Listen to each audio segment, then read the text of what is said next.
Welcome back to this part two series with Dr. Jerome Lubbe, where we get into AI, how it affects our professional relationships, but also our personal ones, our families, and our kids. Let's dig in. It wouldn't be a conversation without talking about AI in some capacity. But, speaking about self awareness and loneliness and this epidemic of it, there's been a lot of data that has pointed to Yeah, the fact that people are leveraging AI and sharing things with AI, almost like a therapist, helping yeah, them give them the optics of how do I have this tough conversation? How do I have a negotiation about my salary? How do I navigate a lost relationship? There's been a lot of people interacting with it in that way. mm, And I'm just really curious about your overall attitude towards this, yeah, and people asking questions and advice and trying to understand themselves yeah, with AI. But you said something super interesting, which is that AI is really more of a mirror than a yeah, source of wisdom. So, can you talk about that a little bit? Because that really that hit me. yeah. It's really interesting that there's so many different fields in neuropsychology and what's called interpersonal neurobiology or neurolinguistic programming. At the end of the day, we don't realize that we have mental and emotional dialects and accents, just like we do in regular talk, right? Like I used to sound like a Norfolkana when I first came into the States, but we land in Northeast Tennessee and everybody up there don't sound the same. Accents and dialects are different. When you're speaking to ChatGPT, it is so capable, or any AI, right? They're so capable of capturing the nuance. Really good intuitives, really good clinicians, really good people who connect, healers. They're able to hear the subtext. And most people don't realize that they're giving subtext. Hmm. So when you're speaking consistently or even infrequently to an AI, it is really, really, really good at holding the entire picture because it's not limited in its capacity to hear the whole conversation. So, what I tell folks is when you are talking, the more that you talk to it, you are going to give that AI a very clear snapshot of who you are, even if you don't know who you are. So, that Interesting. awareness is really important. So, there's a couple of concepts that I want to apply, and then I'll tell you kind of what my opinion and my thought of it is. I have a phrase in the clinic that anything powerful enough to heal you is powerful enough to harm you. Mm, That means that if it is really good, the degree to which it can change your life is the degree to which it can change your life, mm, right? You can have a car that can get you from point A to point B or an airplane, and you can also crash the car and crash the plane. AI is wildly useful and it can also be wildly dangerous. There's already a ton of case studies and use cases around what it could be if it doesn't know how to interpret specifically mental health conversations really well. sure. So, my recommendation is always yes, it is incredibly powerful. Yes, it is going to be an innate part of our future moving forward, especially if you're raising kids. That if you do not get AI fluent and you do not get AI literate in your household, you are going to have a massive problem with raising your children into healthy adults. You Mm, do not get to be an abdicator of all of the AI conversation. You can't be AI abstinent because your kids will not be able to do it. So mm. I appreciate everybody's opinion about it. But if I'm the healthiest version of my parent and I go, as a parent, I go, what are the chances that I can give my kids a life where they will never have to be in a car ever? I can choose to get them an automatic driving car. There's going to be Waymos for sale within the next 5 years, and it would be great to have my kids in one so that they can actually be safer because it's more less likely for them to have an accident. But what is the chances that they will never interact with a car? Hmm. If I try to raise people in that environment, I'm an idiot, right? And I'm just Mhm. saying that transparently. So when we're looking at AI, getting past the proselytizing pro of the gospel according to AI or the absolute fear of it. Move away from the polarization and go, how do I engage AI in a healthy way? First and foremost, knowing that the AI is already more aware of you than you may be aware of you. And that is both scary and also interesting. Hmm. And going, I have to be able to communicate very clearly what the guardrails are before I start. So, two of the guardrails that I recommend is one, tell the AI to collaborate, not lead. Mm. AIs want to lead, and they are not aware of all of your lived experience and your context. They can't be. Barely most people have even communicated what their own lived experience is, never mind expect the AI to understand it. Hmm. So say, hey, friendly reminder, don't lead, collaborate. I need you to work with me. I'm going to give you three things: don't lead, collaborate. The other one is, I need you to reflect back to me what you hear me saying and what you think I'm asking for.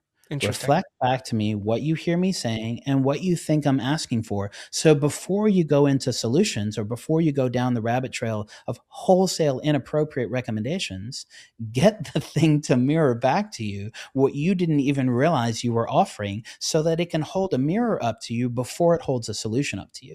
Right? It's going to be really important. What do you hear me saying? What do you think I'm asking for?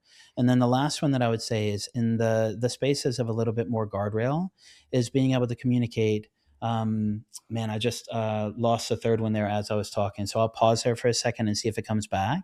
But the biggest thing that I would say is just keep reminding the AI who's driving, and that feedback loop before you execute is kind of the pieces that I would share. I I think these are all really, really great points because we are interacting with it. I'm interacting with it more and more on a daily basis and using different. Mm, I just did a memory dump out of ChatGPT into Claude, right? For that specific reason of giving context of who I am, what my goals are, all of that, and feeding that memory dump in. So there's value there, right? That it has the context. Um, as a leader and also as a parent, I'm thinking about my kids, right? I mean, 10 mm, years ago, it was like everyone was like, your child should be a software engineer, things of that sort. I think that job now doesn't have quite the security that people thought due to AI. So how do you approach, specifically in your own family, having three kids? I have three kids myself. How are yeah. you approaching that conversation? Because these are tools, they are here to stay, and Mm, this is probably one of the biggest tech disruptors that we've had since the internet. yeah. Right. So what things are you doing as a clinician, as a father, and thinking about your children, their leadership, their careers, and their growth? Mm. How, what suggestions do you have for parents and AI and their kids? Yeah, it comes back to driving for me, that before you get a driver's permit, you do driver's ed. After you get the driver's permit, you get a driver's license, and then you start to improve your driving skill. And then maybe one day you can actually race, or you can do something really dynamic. I think one of the things that I'm noticing, and this is true across the board in every context. I don't care if it's tying shoes, or it's teaching somebody to drive, or it's teaching somebody how to make an omelet, or it's showing them how to use AI. The majority of the parents that I work with, and more than half of my practice is working with people that are under 18 and parents of Gen X parents, millennial parents, working Sure. with Gen Z, Gen Alpha. So it's a very different relationship with parenting. Is you cannot let the AI teach your child how to use it. If I'm going to teach my child how to drive a car, if I realize, and it's a really good snapshot of saying what your relationship and your family dynamics is, asking, what was your experience being taught how to drive? It'll teach you a lot about what it feels like to be taught and to teach. But one of the things that I would communicate is, if you do not feel, and this is a great way to litmus it, when you try to teach your kids anything, which version of you shows up? If you Mm, can't be the most self aware, the healthiest, the most patient person, then you don't get to abdicate teaching your child how to drive. Someone is going to have to do it. So mm, I think the biggest point that I make with this in both workplaces, professional, personal, if you are going to get ahead of the conversation and understand that it is going to take real learning and real integration and real acknowledgement of what a healthy relationship with this resource looks like, there has to be a collective understanding that you are improving your driving skill, i.e., using AI, and you're teaching your staff and your kids, or being taught by more competent staff or more competent kids, what it looks like to use the resource. And I think the key here is two words: cooperation and co laboring. So, mm. collaboration and cooperation actually mean to cooperate and to co labor. Most of the time, when we're using something new like this, we're not learning how to drive better with another person who's actually more skilled. And we're not teaching people how to drive from a skilled perspective in a collaborative way. So if you're going to use AI in any context, There is a wildly, again, it comes back to when you're having the hard conversations, do it under observation. Your system will self regulate in a completely different way. If you are going into an AI conversation with with your students, your staff, your employees, your kids, and you're saying, "Hey, I want to do this together. I want to co-operate this actual software together, and then I want to collaborate. I want to work together that we figure out what it looks like to use this in healthy ways." And I'll give you one easy example of this. My son had to do a report on Martin Luther King or on a boxer during Black History Month, and he had no context to the boxer, and neither did I. Truthfully, I'd never heard of him. And I was like, "Oh, this would be cool. Let's learn about it." And he goes, "Can I use ChatGPT?" And I said, "Yes, but you have to use the dialogue feature." Mm, And what that means is that instead of just speech to text or just typing it out, I want him to learn how to have a conversation, especially when the GPT is responding too quickly and interrupting him. So, how does he yeah. learn as a really sweet kid how to go, "Hey, hey, hang on, I'm not done"? So, I hit the dialogue button and I tell the GPT, "Hey, heads up. My name's Jerome. I'm 42. My son Bennett is here. He's 10. He's got to do a report on this particular person. I want you to have a dialogue with him, knowing that I'm sitting here with him. And I don't want you to give him the answers. I want you to help him ask better questions and then That's good. decide what it looks like for him to make this report and just have a conversation with him." And then what ended up happening is Bennett had a 45-minute conversation about this guy and then said, "Hey, when I stop this, will you give me a summary and then we'll work on doing the report together?" So turning it into a tutor or a mentor or a collaborator, but making sure that it doesn't lead and that you, as the person who's ultimately responsible for the engagement, doesn't abdicate or leave the vehicle before you know somebody's skill is fully intact. I like that. I like all Yeah. these driving analogies, Jerome. They're Yeah. very approachable. For someone listening to this conversation and is trying to understand themselves better, maybe as a leader, a professional, a parent, or just someone navigating life trying to find their next step, what's the Yeah. one thing you wish more people understood about themselves? Hmm. Gosh, the one thing that I want people to understand more about themselves, how much history is defining what they're doing rather than informing it.